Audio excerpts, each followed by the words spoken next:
Assalamualaikum teman-teman semua, kembali lagi di kelas coding. Nah, kali ini kita akan belajar tentang getter dan setter.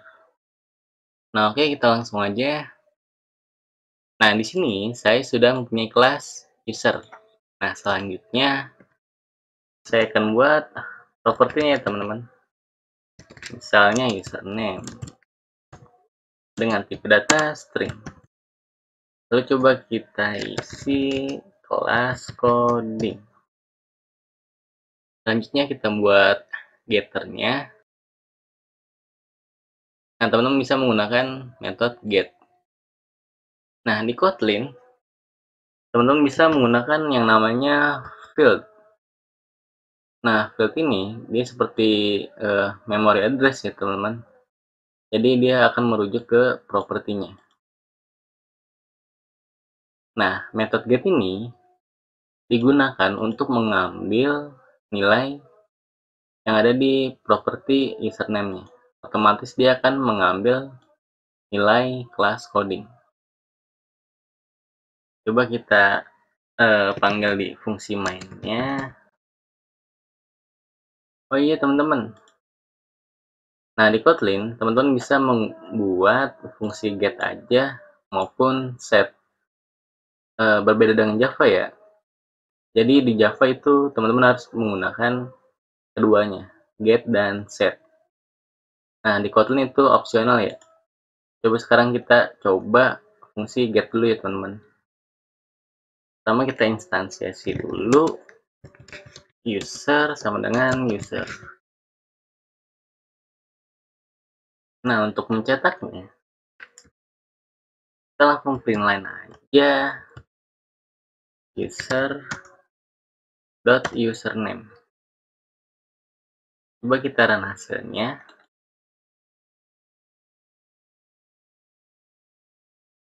Nah, sukses ya teman-teman. Tapi ini kayaknya kelihatannya sama ya teman-teman. Seperti pelajaran kita di kelas dan objek.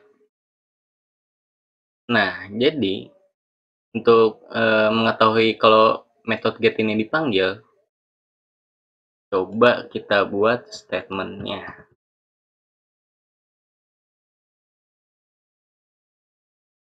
Nah, teman-teman bisa menggunakan block body di metode get nih. Ini kita return field. Kita buat statement sederhana nih. Print line fungsi get dipanggil. Coba kita run hasilnya.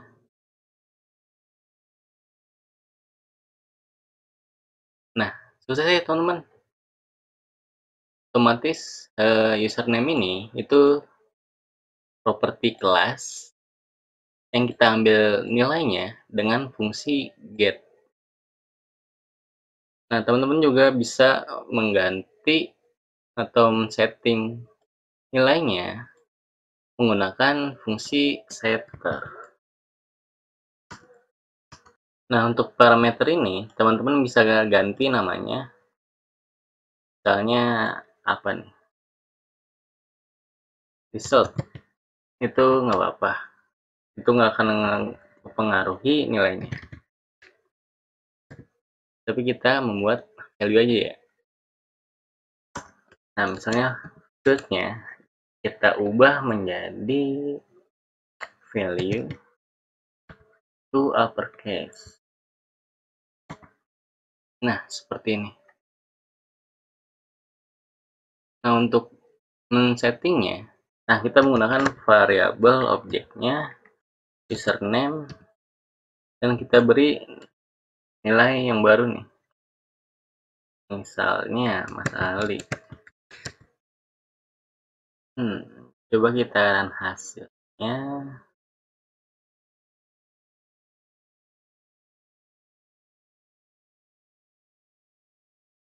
Di sini teman-teman bisa lihat ya, fungsi get dipanggil dan nilai Mas Ali ini dia menjadi besar karena kita menggunakan uppercase. Nah, sebenarnya get dulu apa set dulu sih yang dipanggil? Nah, kita bisa buat statementnya. Ini kita copy aja. Ini kita ganti set. Coba kita run lagi. Nah, sebenarnya fungsi set dulu nih teman-teman yang dipanggil. Nah, teman-teman juga bisa membuat logic sederhana. Misalnya kita akan buat logic sederhana value dot length. Nah, kita validasi username-nya. Misalnya length-nya misalnya 8. Ini kita ganti username to small. Dan else-nya username oke. Nah, untuk menggunakan set, teman-teman harus menggunakan keyword var ya. Kalau ini kita ganti val, nah otomatis dia akan error. Nah, jadi di sini kita validasi nilai username-nya. Nih yang ini ya, Mas Ali. Misalnya panjangnya kurang dari 8, dia akan mengeksekusi username to small. Jika lebih, dia akan mendapat username oke. Kita run hasilnya. Nah, di sini sama ya teman-teman. Fungsi set dipanggil. Nah, panjang dari nilai Mas Ali itu ada 1, 2, 3 dan spasi 4, lalu alie 4 juga. Jadi nilainya 8. Nah, 8 kurang dari 8 itu false ya teman-teman. Nah, jadi ini nih nilai yang baru kita simpan di field-nya.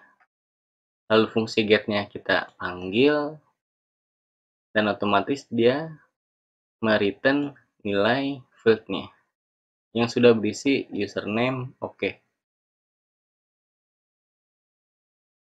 Fungsi get ini dia dipakai untuk mengambil data atau nge-get data. Atau contoh di sini kita manggil nilai kelas coding. Dan fungsi set ini dia digunakan untuk men-setup datanya. Lalu di sini kelas coding ini kita setting ulang menjadi Mas Ali.